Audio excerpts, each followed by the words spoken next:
नमस्कार विद्यार्थी मित्रांनो, द युनिक अकॅडमीच्या या यूट्यूब चॅनलवर आपल्या सर्वांचे पुन्हा एकदा स्वागत।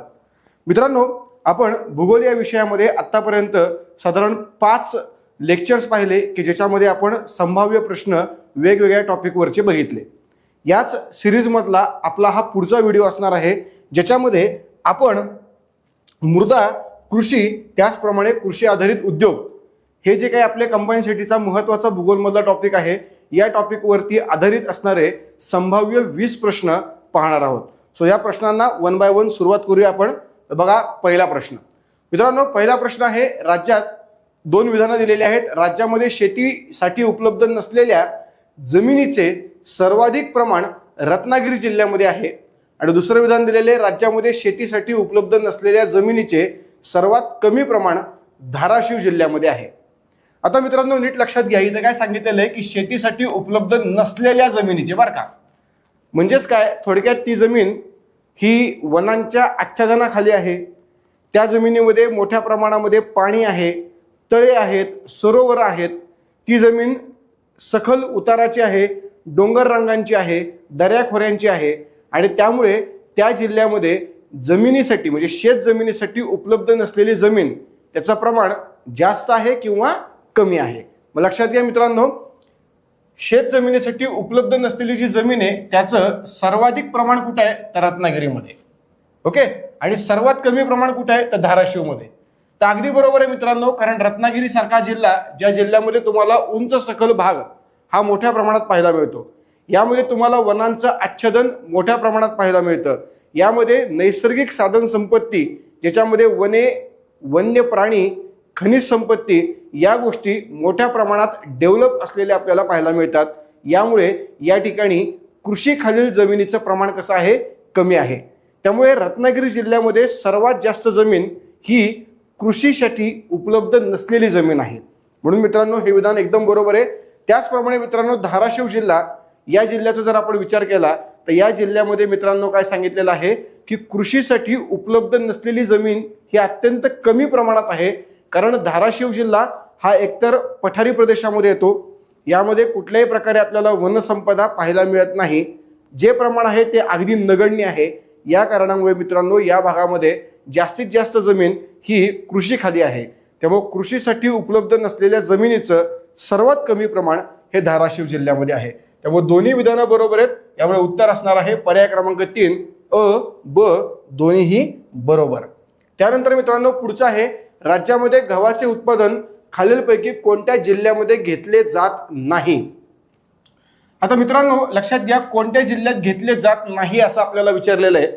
बघता क्षणी हा प्रश्न खूप सोपा वाटतो, परंतु मित्रांनो सोडवायला तसा अवघड आहे, थोडासा विचार करावा लागतो, थोडासा अभ्यास स्ट्रॉंग असावा लागतो, तर तुमचं उत्तर व्यवस्थित येतं। लक्षात घ्या मित्रांनो, आपण या ठिकाणी विचारलेलं आहे गहू। आता गहू या पिकाचा जर आपण विचार करायला गेलो तर गहू हा महाराष्ट्रामध्ये घेता येतो का तर 100% घेता येतो। महाराष्ट्रात तो वेगवेगळ्या भागामध्ये आपण पिकवतो, पण मित्रांनो कोकण हा असा एरिया आहे की ज्या एरियामध्ये आपल्याला गव्हाचं उत्पादन घेता येत नाही। इनफॅक्ट कोकणमध्ये आपल्याला इतर कुठल्याच पिकांचं उत्पादन घेता येत नाही, त्या ठिकाणी भात शेती हीच मोठ्या प्रमाणामध्ये चालते। अगदी आपण माळवं जरी म्हणलं, माळवं म्हणजेच भाजीपाला, तरी देखील मित्रांनो या भाजीपाल्याचं उत्पादन देखील कोकणामध्ये आपल्याला शेत जमिनीमध्ये पाहायला मिळत नाही। कोकणातल्या शेत जमिनीमध्ये पावसाळ्यामध्ये म्हणजेच खरीप हंगामामध्ये भात शेती होते आणि कालांतराने मात्र कुठल्याही प्रकारे त्या शेतीचा उपयोग होत नाही। यामुळे मित्रांनो एक लक्षात घ्या, या ठिकाणी कोकणामध्ये कुठल्याही प्रकारे गव्हाचं उत्पादन होत नाही, त्यामुळे कोणत्या जिल्ह्यात होत नाही, मग कोकणातला कुठला तरी जिल्हा। मग पर्याय क्रमांक अ काय दिलेले, रत्नागिरी, ब पुणे, क सोलापूर, ड धाराशिव। याचा अर्थ सिंपल आहे मित्रांनो, कोकणातल्या रत्नागिरीमध्ये याचं उत्पादन होत नाही आणि त्यामुळे मित्रांनो या ठिकाणी उत्तर असणार आहे फक्त अ, म्हणजेच पर्याय क्रमांक किती तर 1। त्याच्यानंतर मित्रांनो पुढचा प्रश्न काय सांगितलेला आहे आपल्याला लक्षात घ्या, खालीलपैकी योग्य विधान ओळखा। 3 विधानं दिलेली आहेत आणि या 3 विधानांनुसार आपल्याला ओळखायचं आहे। आपल्याला तेल बियांबाबतचं उदाहरण दिलेलं आहे किंवा विधानं दिलेली आहेत। लक्षात घ्या, तेल बियांचं उत्पादन रब्बी हंगामामध्ये घेतलं जातं। राज्यात सोयाबीन हे महत्त्वाचं तेलबी आहे आणि तेलबियांचे सर्वाधिक उत्पादन लातूरमध्ये होते। आता मित्रांनो, तेलबिया जर आपण म्हणलं तर तेलबिया म्हणजेच गळीत उत्पादन किंवा गळीत धान्य असं आपण त्याला म्हणूया. ओके, ज्याच्यापासून आपल्याला काय होतं तर तेल निघतं. ओके, सो तेल ज्यापासून निघतं ते म्हणजे काय असणार मित्रांनो, तर ते म्हणजे गळीत धान्य असणार. आणि मग हे जे गळीत धान्य आहे मित्रांनो, या गळीत धान्याचं किंवा या तेलबियांचं जे उत्पादन आहे हे उत्पादन रब्बी हंगामामध्ये होतं असं सांगितलेलं आहे. तर लक्षात घ्या मित्रांनो, सगळ्यात महत्त्वाचा मुद्दा काय, तर हे जे काही तेलबिया आहेत याचं उत्पादन आपण तीनही हंगामामध्ये घेतो. रब्बी असेल, खरीप असेल किंवा उन्हाळा असेल, तीनही हंगामामध्ये आपण काय करतो, या गळीत पिकांचं उत्पादन घेतो. त्याच्यामुळे कुठल्याही प्रकारे केवळ आणि केवळ रब्बी हंगामामध्येच ह्याचं उत्पादन घेतलं जातं हे विधान चुकीचं आहे. राज्यामध्ये सोयाबीन महत्वाचे तेलबी आहे का, तर 100% आहे. तुम्ही आता सध्या सर्वत्र चर्चा पण ऐकतायत, सोयाबीन शेतकऱ्यांना रडवतंय वगैरे वगैरे, सोयाबीनचे भाव पडलेले आहेत. अगदी बरोबर आहेत, कारण मित्रांनो राज्यामध्ये सोयाबीन या तेलबियाचं उत्पादन सगळ्यात जास्त होतं. आता ज्याचं उत्पादन सगळ्यात जास्त होतं त्याची बाजारामध्ये आवक पण जास्त असते आणि ज्याची आवक जास्त त्याची किंमत नक्कीच पडते आणि तीच गोष्ट आपल्याला राज्यामध्ये पाहायला मिळते.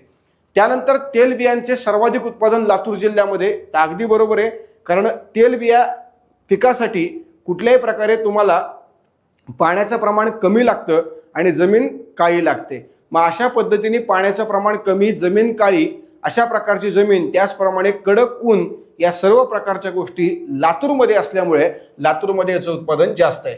आपल्याला विचारलेले योग्य विधान रब्बी हंगाम हे चुकीचे आहे, त्याच्यामुळे लक्षात घ्या हे बरोबर आहे, हे बरोबर आहे, म्हणजेच ब आणि क हे बरोबर, म्हणजेच पर्याय क्रमांक 2 हे या ठिकाणी बरोबर असणार आहे. त्यामुळे लक्षात घ्या तेलबियांचं उत्पादन रब्बी हंगामात नाही, तर तेलबियांचं उत्पादन तीनही हंगामामध्ये घेतलं जातं, खरीप, रब्बी आणि उन्हाळा. त्यानंतर पुढचा प्रश्न मित्रांनो लक्षात घ्या, विधान अ, ऊसाचे सर्वाधिक उत्पादन कोल्हापूरमध्ये होते आणि विधान ब, ऊसाचे सर्वाधिक क्षेत्र हे पुण्यामध्ये आहे. आता मित्रांनो लक्षात घ्या, आपण जर पुणे प्रशासकीय विभाग बघितला, पुणे प्रशासकीय विभाग, या पुणे प्रशासकीय विभागाचा जर आपण विचार केला तर या विभागामध्ये क्षेत्रफळानुसार सर्वात मोठा जो जिल्हा आहे हा जिल्हा पुणे आणि सर्वात छोटा जो जिल्हा आहे हा जिल्हा कुठला आहे मित्रांनो, तो कोल्हापूर. आलं का लक्षात? क्लिअर आहे? लक्षात घ्या, पुणे प्रशासकीय विभागामध्ये क्षेत्रफळानुसार सर्वात मोठा जिल्हा कुठला आहे, पुणे जिल्हा, आणि सर्वात छोटा जिल्हा कुठला आहे मित्रांनो, तो कोल्हापूर जिल्हा. मग यानुसार आपल्याला काय विचारलंय की कोल्हापूरमध्ये सर्वाधिक ऊसाचं उत्पादन होतं का, तर 100% होतं.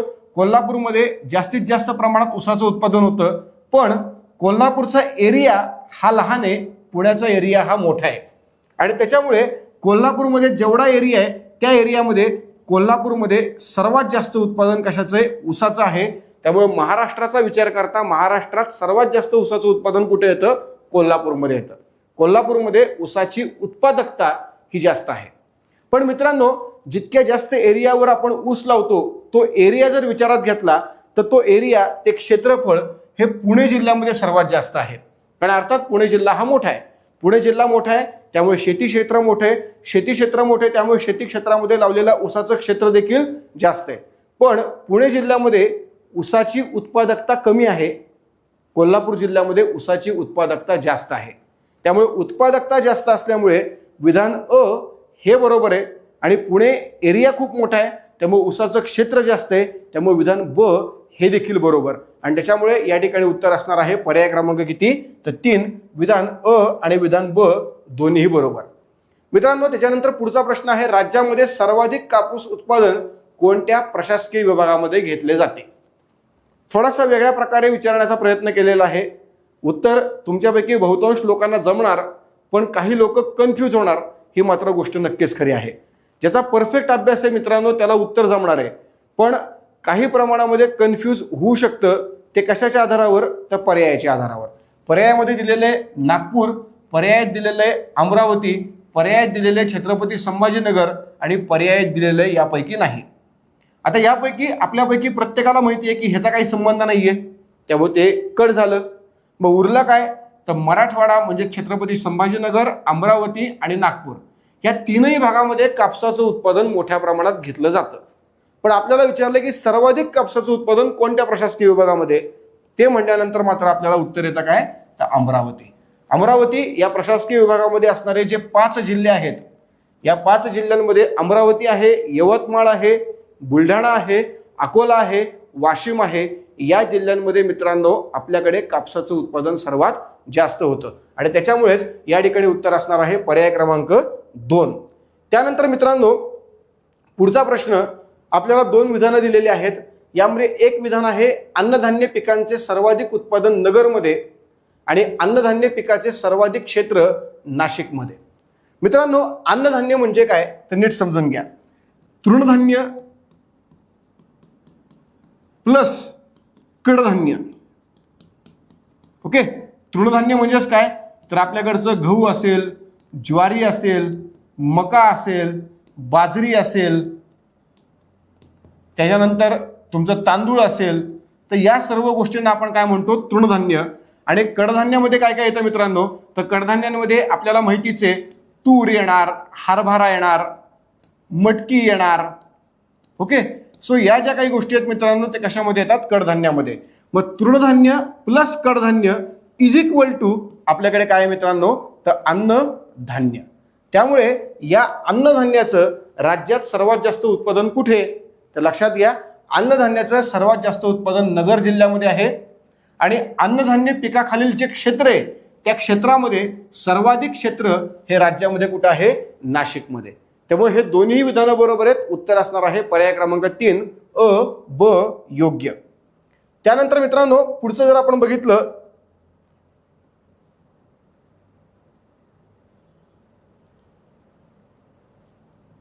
ओके, पुढचं जर आपण बघितलं तर पुणे प्रशासकीय विभाग हवामानाच्या दृष्टीने थंड असल्याने या भागातील लोकांच्या आहारामध्ये खालीलपैकी कोणतं तृणधान्य आपल्याला पाहायला मिळतं.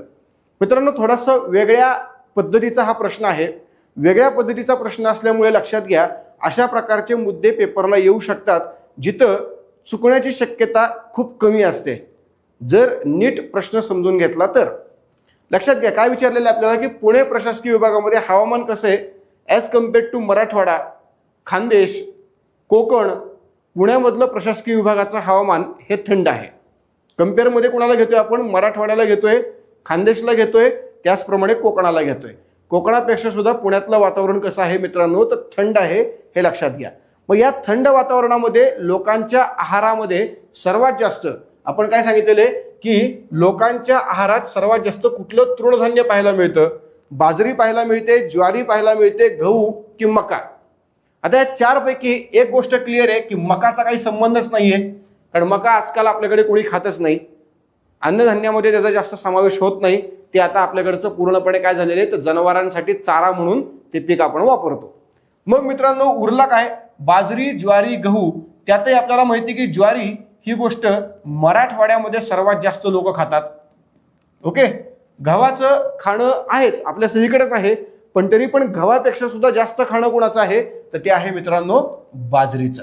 कारण बाजरी ही उष्ण आहे आणि ज्या वेळेला आपण थंड एरियामध्ये काहीतरी खायचा प्लॅन करतो त्यावेळेला थंड एरियामध्ये आपण उष्ण पदार्थ खायचा प्लॅन करतो आणि त्यामुळे लक्षात घ्या या ठिकाणी उत्तर काय असणार आहे, उत्तर असणार आहे अ म्हणजेच काय तर फक्त अ पर्याय क्रमांक 2. त्यामुळे उत्तर असणार आहे पर्याय क्रमांक 2. पुढे बघा खालील विधानांवरून योग्य पर्याय ओळखा. यामध्ये बघा राज्यात ज्वारी खालील पिकाचं क्षेत्र सर्वात जास्त आहे. राज्यामध्ये तांदूळ या पिकाखालील क्षेत्र सर्वात जास्त आहे आणि राज्यामध्ये गहू हे महत्वाचे रब्बी पीक आहे. आपल्याला हे योग्य विधान विचारलेलं आहे. मस्त प्रश्न आहे. या प्रश्नामध्ये तुम्हाला वेगवेगळ्या गोष्टी समजून घ्यायच्या आहेत आणि त्याच्या आधारावरती उत्तर लिहायचं आहे. लक्षात घ्या राज्यामध्ये ज्वारी पिकाखालील क्षेत्र सर्वात जास्त आहे. राज्यामध्ये तांदूळ पिकांखालील क्षेत्र सर्वात जास्त आहे. आता आपण आपल्या महाराष्ट्र राज्याचा जर विचार केला तर या महाराष्ट्र राज्यामधलं सगळ्यात महत्त्वाचं पीक कुठलं आहे मित्रांनो तर ते आहे ज्वारी. परंतु आपल्याकडे आपण जर ज्वारी हे सगळ्यात महत्त्वाचं पीक म्हणलं तर आहारामध्ये सर्वात जास्त महत्त्वाचं पीक कुठलं आहे तर ते आहे तांदूळ. आता आहारातलं सगळ्यात महत्त्वाचं पीक तांदूळ आहे, पण उत्पादनामध्ये क्षेत्रामध्ये सर्वात महत्त्वाचं पीक कुठलं आहे तर ज्वारी आहे. त्यामुळे लक्षात घ्या, आपण जर बघितलं तर राज्यात ज्वारी पिकाखाचं क्षेत्र सर्वात जास्त आहे, तांदूळाचं क्षेत्र सर्वात जास्त आहे. उत्तर काय बरोबर येणार आहे तर उत्तर बरोबर येणार आहे ज्वारी पिकाखालील क्षेत्र हे सर्वात काय आहे तर जास्त आहे. खाली विचारलेले की गहू हे महत्त्वाचं रब्बी पीक आहे. तर मित्रांनो, मुळात गव्हाचं उत्पादन राज्यामध्ये खूप कमी होतं, त्यामुळे महत्त्वाचं रब्बी पीक गहू आणि तेही महाराष्ट्रात, तर हे पूर्णपणे चुकीचं आहे. कारण महाराष्ट्रामध्ये साधारणतः आपण कडधान्यांचं उत्पादन हे काय करत असतो तर या रब्बी हंगामामध्ये घेत असतो. त्यामुळे कुठल्याही प्रकारे या ठिकाणी आपल्या महाराष्ट्रामध्ये सर्वाधिक उत्पादन रब्बी हंगामामध्ये गव्हाचं नाही, किंवा सगळ्यात महत्त्वाचं पीक म्हणजे गहू नाही. यामुळे या ठिकाणी उत्तर फक्त बरोबर असणार आहे अ, कारण ज्वारीचं क्षेत्र हे सर्वात जास्त आहे, त्यामुळे उत्तर फक्त बरोबर आहे अ. आता लक्षात घ्या, राज्यामध्ये सर्वात जास्त क्षेत्र हे ज्वारीचं आणि सर्वात जास्त उत्पादन जर विचार केला तर मात्र ते कशाचं आहे तर तांदूळ. सर्वाधिक उत्पादन तांदूळ, सर्वाधिक क्षेत्र कशाचं आहे तर ज्वारी. यामुळे या ठिकाणी उत्तर असणार आहे फक्त अ, म्हणजेच पर्याय क्रमांक काय तर पर्याय क्रमांक 1. खालील विधानांवरून योग्य पर्याय ओळखा. रब्बी आणि खरीप हंगामामध्ये घेता येतं. सर्वाधिक क्षेत्र असणारं पीक फुले अमृता प्रसिद्ध जात, फुले पंचमी प्रसिद्ध जात. मित्रांनो, 4 विधानं दिलेत आणि या 4 विधानांवरून आपल्याला काय करायचं आहे तर या ठिकाणी योग्य पीक हे ओळखायचं आहे. बाबा, खरीप आणि रब्बी या दोन्ही हंगामामध्ये उत्पादन घेता येतं. सर्वाधिक क्षेत्र या पिकाचं आहे. फुले अमृता, फुले पंचमी या प्रसिद्ध जाती या पिकाच्या आहेत. मग हरभरा, ज्वारी, बाजरी आणि सोयाबीन. मित्रांनो, विचार करायला गेलं तर हरभरा हे आपल्याकडचं सगळ्यात महत्त्वाचं कडधान्य, ज्वारी सगळ्यात महत्त्वाचं अन्नधान्य, सोयाबीन सर्वात महत्त्वाचं गळीत धान्य, बाजरी ठीक आहे, बाजरी जास्त काही नाही, पण ह्या 3 पैकी काहीतरी एक उत्तर याच्यामध्ये असू शकतं. कारण काय सांगितलेलं आहे सर्वाधिक क्षेत्र असणारं पीक. मग यापैकी जर विचार करायला गेलो आपण तर ह्या 3 पैकी काहीतरी एक उत्तर आहे. पण ज्या वेळेला आपल्याला जात दिलेली आहे फुले अमृता, फुले पंचमी, त्यावेळेला मात्र आपला फोकस फक्त एकाच ठिकाणी येतो आणि ते ठिकाण काय ज्वारी. मित्रांनो, ज्वारी खरीप आणि रब्बी या दोन्ही हंगामामध्ये महाराष्ट्रात आपण घेतो. जनरली सोलापूर, मराठवाडा या एरियामध्ये ज्वारी ही रब्बी हंगामामध्ये असते. तर आपण जर विदर्भामध्ये गेलो तर त्या ठिकाणी अकोला, वाशिम या ठिकाणी ज्वारी ही खरीप हंगामामध्ये असते. यामुळे मित्रांनो लक्षात घ्या, ज्वारी दोन्ही हंगामामध्ये घेतो. पीक सर्वात जास्त क्षेत्रावर, अगदी बरोबर आहे. राज्यामध्ये सर्वाधिक पिकांखालचं क्षेत्र ज्वारीचं आहे आणि फुले अमृता आणि फुले पंचमी या 2 व्हरायटी ज्वारीच्या आहेत. त्याच्यामुळे उत्तर असणार आहे पर्याय क्रमांक किती तर 2. त्याच्यानंतर मित्रांनो पुढचा मुद्दा काय आहे याच्यामध्ये, पुढचा प्रश्न, खालील विधानांपैकी अयोग्य विधान ओळखा. आपल्याला विचारले प्रॉपर अयोग्य विधान. ओके, लक्षात घ्या, राज्यामध्ये कृषी क्षेत्रांपैकी 6% क्षेत्र हे फल उत्पादनाखाली आहे. एकूण जे काही कृषीचे क्षेत्र आहे यापैकी 6% एरिया कोणाखाली आहे तर फल उत्पादनासाठी. राज्यामध्ये फळे पिकामध्ये आंबा पिकाखालचं क्षेत्र सगळ्यात जास्त आहे. विदर्भामध्ये संत्र्याचं सर्वाधिक उत्पादन आहे आणि राज्यात डाळिंबाचं सर्वाधिक उत्पादन पुण्यामध्ये निघते. आता लक्षात घ्या मित्रांनो, आपल्याला अयोग्य विधान विचारलेले आणि आपल्याला पूर्णपणे हॉर्टिकल्चर याबाबत यामध्ये विचारलेलं आहे, म्हणजेच फल उत्पादन याबाबत विचारलेलं आहे. तर लक्षात घ्या, राज्यामध्ये एकूण जे काही शेतीचं क्षेत्र आहे त्यापैकी 6% शेती क्षेत्रामध्ये आपल्याकडे काय होतं फळांचं उत्पादन. अगदी बरोबर आहे विधान. राज्यामधल्या फळ पिकांमधला सगळ्यात महत्त्वाचं फळ आंबा, फळांचा राजा आहे त्यामुळे आंबा मेनच असणार, त्यामुळे सर्वात जास्त क्षेत्र आंब्याचं आहेच आहे. त्यानंतर मित्रांनो विदर्भामध्ये संत्री, हे तर सगळ्यांनाच माहिती आहे त्याच्यामुळे हेही बरोबर आहे. राज्यात डाळिंबाचं सर्वाधिक उत्पादन पुण्यामध्ये निघतं, तर मित्रांनो हे प्रॉब्लेमॅटिक आहे. कारण राज्यामध्ये डाळिंबाचं सर्वाधिक उत्पादन कुठे निघतं तर ते निघतं सोलापूर जिल्ह्यामध्ये. सोलापूर जिल्ह्यामध्ये जनरली आपल्याकडे डाळिंबाचं उत्पादन जास्त प्रमाणात निघतं. सोलापूर हे डाळिंबासाठी राष्ट्रीय स्तरावरती प्रसिद्ध आहे. फक्त राज्यात नाहीये तर राष्ट्रीय स्तरावरती प्रसिद्ध आहे. म्हणूनच या सोलापूरमध्ये NRC पण आहे, national research centre for pomegranate, म्हणजेच काय तर डाळिंब. यामुळे मित्रांनो लक्षात घ्या, डाळिंबाचं सर्वाधिक उत्पादन कुठे निघतं तर ते निघतं सोलापूरमध्ये. म्हणून उत्तर असणार आहे अयोग्यमध्ये काय पर्याय क्रमांक 4. त्यानंतर मित्रांनो पुढचा आहे योग्य जोड्या लावा. आता मित्रांनो हा प्रश्न नेहमी येत असतो, म्हणजे जोड्या लावाचा. त्यानुसार आपण या ठिकाणी दिलेला आहे. या ठिकाणी तुम्हाला वेगवेगळ्या प्रकारच्या व्हरायटी दिलेल्या आहेत आणि त्या व्हरायटी नेमक्या कोणत्या पिकाच्या आहेत ते तुम्हाला सांगायचंय. श्रद्धा, फुले पंचमी, बदाम, कल्याण, सोना. आता यातलं श्रद्धा आपल्याला प्रत्येकालाच माहिती आहे. श्रद्धा, सबुरी या दोन गोष्टी आपल्याकडच्या अत्यंत महत्वाच्या साईबाबांनी सांगितलेल्या. पण मित्रांनो, ह्या दोन व्हरायटी आपल्याकडच्या अत्यंत महत्वाच्या बाजाराच्या म्हणजेच बाजरीच्या. त्याचप्रमाणे मित्रांनो, कल्याण सोना ही देखील आपल्याला प्रत्येकाला माहित असते, ती व्हरायटी आहे गव्हाची. त्यामुळे श्रद्धा बाजरी, मग श्रद्धा बाजरी कुठं आहे? चारही ठिकाणी आहे, सो गेलं उडत. कल्याण सोना गहू एक, मग कुठं आहे? या दोन ठिकाणी, म्हणजे हे दोन पर्याय कॅन्सल, फक्त 3 आणि 4 पैकी काहीतरी एक. मग आता फुले पंचमी आपण मगाशीच बघितलं ज्वारीची, त्यामुळे ब चं किती? ब चं 3, आणि त्यामुळे ब चं 3 म्हणून उत्तर किती असणार? पर्याय क्रमांक 4. त्यामुळे लक्षात घ्या, श्रद्धा बाजरा, फुले पंचमी ज्वारी, बदाम ही तांदळाची जात आहे, कल्याण सोना ही जात मित्रांनो गव्हाची आहे. त्यामुळे या पद्धतीने याचं उत्तर असणार आहे पर्याय क्रमांक 4. मृदा निर्मितीवर परिणाम करणारे घटक खालीलपैकी कोणते? मित्रांनो, मृदा ही खूप महत्वाची गोष्ट आहे आणि आपल्याला माहिती आहे की आपल्याकडे असणारा जो खडक आहे, या खडकांवरती बहिर्गत कारक कोणकोणते कारक? तर ऊन, वारा आणि पाऊस या 3 बहिर्गत कारकांचा परिणाम होतो आणि यापासून आपल्याकडे मित्रांनो काय तयार होते? तर मृदा तयार होत असते. सो मृदा निर्मिती ही खूप महत्वाची प्रक्रिया आहे. या प्रक्रियेला अनेक वर्षांचा कालावधी जातो. मग यात विचारले काय की मृदा निर्मितीवर परिणाम करणारे घटक कोणकोणते? 1 खडकाचा प्रकार, 2 हवामानाचा प्रकार, 3 जमिनीचा प्रकार आणि 4 वनस्पती. तर मित्रांनो, हे 4ही घटक मृदा निर्मितीवरती परिणाम करणारे असतात. जनरली मित्रांनो, ज्या वेळेला अशा प्रकारचे प्रश्न येतात त्यावेळेला 4च्या 4 बरोबर असतात. लॉजिक आहे बरं का, हे प्रत्येक ठिकाणीच योग्य होईल असं नाही, पण ज्या ठिकाणी तुम्हाला अशा प्रश्नांमध्ये उत्तर निघत नाहीये, माहीत नाहीये, तुम्ही वाचलेलं नाहीये, अशा वेळेला तुम्ही लॉजिकली 4च्या 4 बरोबर असं लिहिलं तरी पण मित्रांनो तुमचं उत्तर बरोबर येण्याचे चान्सेस 99% असतात. हे लक्षात घ्या. अशा प्रकारच्या प्रश्नांच्या माध्यमातून हेच समजून घ्यायचं असतं जेणेकरून फायदा जास्त असतो. मग बघा, खडकाचा प्रकार अगदी बरोबर आहे. खडक कुठल्या प्रकारचं त्याच्यावरती मृदा डिपेंड आहे. जांबा खडक असेल तर जांभी मृदा होणार आहे, बेसॉल्ट असेल तर काळी मृदा होणार आहे.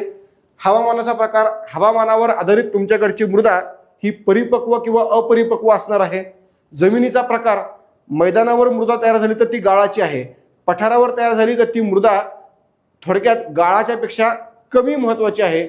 आणि तुमच्या डोंगरांवरती जर समजा अशा प्रकारची मृदा तयार झाली तर ती अत्यंत अपरिपक्व मृदा असते, कणांचा आकार काय असतो? मोठा असतो. वनस्पतीचं प्रमाण जास्त असेल तर सेंद्रिय द्रव्यांचं प्रमाण त्या मृदेमध्ये जास्त असतं. त्यामुळे 4ही बरोबर, हे 4ही पण बरोबर म्हणून उत्तर असणार आहे पर्याय क्रमांक किती? तर 4.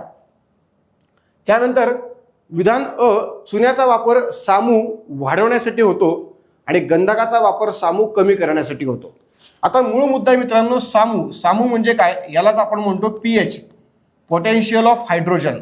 मित्रांनो, कुठल्याही प्रकारची जी मृदा आहे या मृदेची एक पीएच व्हॅल्यू असते. ती पीएच व्हॅल्यू साधारणतः 0 पासून 14 पर्यंत असते. 0 पासून 7 आणि 7 पासून 14. ज्यावेळेला 0 ते 7 अशा प्रकारे पीएच व्हॅल्यू असते त्यावेळेला ती मृदा असते ऍसिडिक, आणि ज्या वेळेला 7 ते 14 त्यावेळेला ती मृदा असते अल्कलाइन. मित्रांनो लक्षात घ्या, ऍसिडिक मृदेमध्ये पीएच वाढवायचा असतो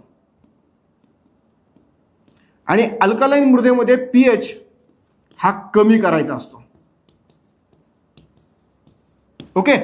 मग आता मित्रांनो, ज्या वेळेला तुम्हाला मृदा ऍसिडिक बनते आणि पीएच वाढवायचा आहे त्यावेळेला मित्रांनो तुम्हाला चुन्याचा मारा करावा लागतो. त्यामुळे या ठिकाणी तुम्हाला चुना वापरावा लागतो. आणि अल्कलाइन मृदेमध्ये पीएच कमी करायचा आहे अशा वेळेला तुम्हाला मित्रांनो गंधकाचा वापर करावा लागतो. त्यामुळे लक्षात घ्या, चुन्याचा वापर सामू वाढवण्यासाठी आणि गंधकाचा वापर सामू कमी करण्यासाठी. दोन्ही बरोबर आहे, त्यामुळे उत्तर असणार आहे पर्याय क्रमांक 3. पुढचा, काळ्या मृदेला रेगूर मृदा म्हणतात आणि काळ्या मृदेचा पोत जाडा भरडा असतो. मित्रांनो, काळ्या मृदेला रेगूर मृदा म्हणतात, अगदी बरोबर आहे. पण ते का म्हणतात? कारण काळ्या मृदेमध्ये जो मृदेचा पोत आहे, पोत म्हणजेच काय? तर पोत म्हणजेच टेक्स्चर. मृदेचा पोत किंवा टेक्स्चर हे जाडा भरडा असतो आणि म्हणूनच या मृदेला आपण काय म्हणतो मित्रांनो? रेगूर मृदा. त्यामुळे लक्षात घ्या, विधान अ बरोबर आहे, विधान ब पण बरोबर आहे, पण अ याचं कारण काय तर ब आहे, म्हणजेच काय थोडक्यात अ ब बरोबर आणि विधान ब हे अच योग्य कारण आहे, म्हणजे उत्तर असणार आहे या ठिकाणी पर्याय क्रमांक किती, 2. पुढे काळ्या मृदेची सर्वाधिक जाडी आपल्याला कोणत्या नदीच्या खोऱ्यामध्ये पाहायला मिळते? लक्षात घ्या मित्रांनो, काळी मृदा महाराष्ट्राचा जर आपण विचार केला तर या महाराष्ट्रामध्ये बेसॉल्टची सगळ्यात जास्त जाडी या भागात आहे. त्यामुळे बेसॉल्ट पासून तयार झालेली काळी मृदा, मग काळ्या मृदेची जाडी देखील याच भागात जास्त. मग या भागात म्हणजे नेमकं कुठं, उत्तरेकडे का दक्षिणेकडे? तर मित्रांनो साधारणतः या भागामध्ये आपल्याला सर्वात जास्त जाडी ही पाहायला मिळते. मग सर्वात जास्त जाडी मृदेची, त्याचप्रमाणे सर्वात जास्त जाडी खडकाची पण. बेसॉल्ट खडकाची जाडी देखील याच भागात आणि मृदेची जाडी देखील याच भागामध्ये. आणि म्हणून मित्रांनो लक्षात घ्या, या वरच्या भागात जाडी जास्त असल्यामुळे या ठिकाणी नदी कुठली आहे, गोदावरी, कृष्णा, भीमा. तर आपल्याला माहिती कृष्णा खाली आहे, भीमा खाली आहे, गोदावरी इथे आहे. या भागातनं वाढणारी नदी कुठली, तापी. म्हणून लक्षात घ्या, तापी नदी खोऱ्यामध्ये काळ्या मृदेची जाडी सर्वात जास्त आहे आणि ही जाडी मित्रांनो आपल्याला 6 मीटर पर्यंत पाहायला मिळते. किती? 6 मीटर. राज्यामध्ये तापी नदी खोऱ्यामध्ये काळ्या मृदेची जाडी सर्वात जास्त आहे, ती 6 मीटर पर्यंत आपल्याला पाहायला मिळते. त्यानंतर मित्रांनो पुढचं आहे विधान अ, उत्तर कोकणामध्ये बेसॉल्ट खडक मोठ्या प्रमाणात सापडतो. विधान ब, उत्तर कोकणामध्ये तांबडी रेताड मृदा सापडते. आता लक्षात घ्या, ज्या वेळेला आपण महाराष्ट्राचा विचार करतो त्यावेळेला त्या महाराष्ट्रात कोकणामध्ये उत्तरेकडचा भाग आणि दक्षिणेकडचा भाग हे 2 अत्यंत महत्त्वाचे भाग.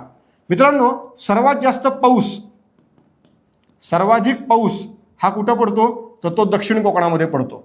त्या मानाने उत्तर कोकणामध्ये पावसाचं प्रमाण कमी आहे आणि त्यामुळे उत्तर कोकणामध्ये आपल्याला पाहायला मिळतो कुठला खडक, बेसॉल्ट. दक्षिण कोकणामध्ये पावसाचं प्रमाण जास्त आहे, त्यामुळे खडक कुठला पाहायला मिळतो, जांभा खडक. यामुळे बेसॉल्ट खडक उत्तर कोकणामध्ये आहे, पाऊस हा याच्यापेक्षा कमी आहे पण याच्यापेक्षा जास्त आहे आणि त्यामुळे बेसॉल्ट पासून तयार होती तांबडी मृदा, हे लक्षात घ्या. आणि या ठिकाणी पाऊस खूप जास्त आहे त्यामुळे जांभा खडकापासून तयार होती जांभी मृदा. त्यामुळे उत्तर कोकणामध्ये तांबडी मृदा आहे आणि दक्षिण कोकणामध्ये जांभी मृदा आहे. लक्षात घ्या, इथं आपल्याला विचारले उत्तर कोकणामध्ये बेसॉल्ट खडक मोठ्या प्रमाणात, बरोबर आहे. आणि उत्तर कोकणामध्ये तांबडी रेताळ मृदा आहे, अगदी बरोबर आहे. त्यामुळे अ ब बरोबर उत्तर असणार आहे पर्याय क्रमांक 3. त्यानंतर खालील विधानांपैकी अयोग्य विधान ओळखा. आपल्याला अयोग्य विचारायचे किंवा विचारलेलं आहे. चादर धुपेचा वेग मंद स्वरूपाचा असतो, नाली सदृश धुपेचा वेग तीव्र स्वरूपाचा असतो. चादर धुपेचा वेग तीव्र स्वरूपाचा, नाली सदृश धुपेचा वेग मंद स्वरूपाचा. बेसिक प्रश्न आहे पण मित्रांनो फिरून विचारलेला आहे. आता इथं उत्तर काय, कन्फ्युजन करण्याचं काम आहे, हे बाकी काहीच नाहीये. मग लक्षात घ्या, तुम्ही जर एका जागेवर परफेक्ट असाल तर उत्तर तुमचं बरोबर येणार आहे. लक्षात घ्या, चादर धुपेचा वेग मंद आहे, अगदी बरोबर आहे कारण ती चादर धूप आहे. पण नाली सदृश्यमध्ये मात्र वेग धुपेचा नेहमीच जास्त असतो. त्याच्यामुळं हे बरोबर आहे, हे बरोबर आहे. पण आपल्याला विचारलं अयोग्य, याचा अर्थ हे चुके, हे चुके, म्हणजे उत्तर येणारे क आणि ड, म्हणजेच उत्तर येणारे या ठिकाणी काय, पर्याय क्रमांक 3. हे लक्षात घ्या. चादर धुपेचा वेग नेहमी मंद असतो कारण ती सगळ्या बाजूनी एकाच वेळेला होत असते. नाली सदृश्यमध्ये काय होतं, नाली सदृश्यमध्ये केवळ एकाच भागामध्ये मृदेची धूप होत असते आणि त्यामुळे त्या धुपेचं प्रमाण कसं असतं, जास्त असतं. मग यानुसार आपण जर बघितलं तर या ठिकाणी उत्तर काय येणार मित्रांनो, तर पर्याय क्रमांक 3. त्यानंतर योग्य विधान ओळखा. अतिचराईमुळे मृदेची धूप मराठवाड्यात जास्त होते. आदिवासी जमातींकडून होणाऱ्या भटक्या शेतीमुळे विदर्भात धूप जास्त होते. वारंवार येणाऱ्या पुरामुळे मृदेची धूप पश्चिम महाराष्ट्रात जास्त होते. जोराने येणाऱ्या वाऱ्यामुळे मृदेची धूप मराठवाड्यात जास्त होते. आता मृदेची धूप आणि त्या धुपेची कारणं त्यापैकी आपल्याला विचारलेलं आहे योग्य विधान. आता लक्षात घ्या, अतिचराईमुळे मराठवाड्यामध्ये मृदेची धूप जास्त होते, हे विधान बरोबर आहे. आदिवासी जमातींकडून होणाऱ्या भटक्या शेतीमुळे विदर्भामध्ये धूप जास्त होते. तर आता आदिवासी जमात ही फक्त विदर्भातच आहे का, तर अजिबात नाहीये. ती वेगवेगळ्या भागात आहे, पण वेगवेगळ्या भागात कुठं आहे, तर डोंगरी प्रदेशामध्ये. आणि त्याच्यामुळे सातपुडा डोंगर असेल किंवा आपल्याकडचा सह्याद्री असेल, या प्रत्येक एरियामध्ये राहणारा जो आदिवासी वर्ग आहे त्या आदिवासी वर्गाने केलेल्या भटक्या शेतीमुळे या ठिकाणी मोठ्या प्रमाणात आपल्याला काय होतं मित्रांनो, तर धूप पाहायला मिळते. त्यामुळे हे विधान चुकीचं आहे. वारंवार येणाऱ्या पुरामुळे मृदेची धूप पश्चिम महाराष्ट्रात होते. तर पश्चिम महाराष्ट्रात सर्वत्रच पूर येतो असं बिलकुल नाहीये. ज्या ज्या ठिकाणी नदीचे खोरे आहेत, जे खोरे पसरट आहेत, पसरट अशा भागामध्ये मित्रांनो काय होतं, तर मोठ्या प्रमाणात पुरामुळे काय होत असतं, तर जमिनीची धूप होत असते, मृदेची धूप होत असते. त्यामुळे हे विधान देखील चुकीचं आहे. आणि जोराने येणाऱ्या वाऱ्यामुळे मृदेची धूप मराठवाड्यामध्ये होते, हे देखील चुकीचं आहे. कारण जोराने येणाऱ्या वाऱ्यामुळे मृदेची धूप ही सर्वात जास्त कुठे होते, तर ती होते मित्रांनो पर्जन्य छायेच्या प्रदेशामध्ये, या प्रदेशामध्ये होते. तुम्ही म्हणाल मग आता मराठवाड्यामध्ये पर्जन्य छाया आहेच आहे, पण मित्रांनो फक्त मराठवाड्यातच पर्जन्य छाया आहे का, तर अजिबात नाहीये. पश्चिम महाराष्ट्राचा अतिपूर्व भाग, या भागात देखील पर्जन्य छायेचा प्रदेश आहे. त्यामुळे स्पेसिफिक मराठवाडा लिहिलं, त्यामुळे हे विधान चुकीचं. मग आपल्याला विचारलं योग्य विधान, म्हणजे उत्तर असणार आहे पर्याय क्रमांक 1. त्यानंतर मित्रांनो पुढे कापसासाठी काळी मृदा महत्वाची आणि गव्हासाठी गाळाची मृदा महत्वाची. सिंपल आहे, आपल्याला प्रत्येकाला माहिती काळी कापसाची मृदा. त्यामुळे काळी मृदा ही कापसासाठीच महत्वाची असती आणि गव्हासाठी सगळ्यात क्वालिटी मृदा कुठली आहे, तर गाळाची मृदा. त्याच्यामुळे विधान अ ब दोन्ही बरोबर, म्हणजेच पर्याय क्रमांक 3 हे उत्तर असणार. आणि त्यानंतर शेवटचा प्रश्न, दक्षिण कोकणामध्ये जांभी मृदा आणि दक्षिण कोकणामध्ये पावसाचं प्रमाण सर्वाधिक. आपण आत्ताच बघितलं एक्सप्लेनेशन की बाबा रे, महाराष्ट्रामध्ये कोकणाचा जर आपण विचार केला तर कोकणात दक्षिणेकडे पावसाचं प्रमाण सगळ्यात जास्त आहे, सर्वाधिक पाऊस पडतो. आता सर्वाधिक पाऊस पडतो यामुळे काय झालं, यामुळे या ठिकाणी असणारा जो बेसॉल्ट खडक आहे, या बेसॉल्ट खडकावरती खडकाचं इरोजन झालं. काय झालं, इरोजन. या इरोजनमुळे बेसॉल्ट पासून तयार झाला जांभा खडक. आणि मित्रांनो या जांभा खडकापासून तयार झाली आपल्याकडे कुठली मृदा, तर जांभी मृदा. त्यामुळे राज्यात कोकणामध्ये दक्षिण भागामध्ये जांभी मृदा सापडते. याचं कारण काय, तर सर्वाधिक पडणारा पाऊस. त्यामुळे कोकणात जांभी मृदा आहे का, कारण पावसाचं प्रमाण सर्वाधिक आहे. त्यामुळे उत्तर काय असणार, अ ब बरोबर आणि ब हे अच योग्य कारण आहे. जे उत्तर असणार पर्याय क्रमांक किती, तर 2. या पद्धतीने मित्रांनो आपल्याकडचे हे प्रश्न, या पद्धतीने मित्रांनो आपल्याकडचा हा आपल्या भूगोल या विषयामध्ये जर आपण विचार करायला गेलो तर आपल्याकडचं हे 7वं सेशन. मित्रांनो इथं थांबूया आपण, पुन्हा भेटूया आपल्या पुढच्या टॉपिकसह. तत्पूर्वी सर्वांना धन्यवाद.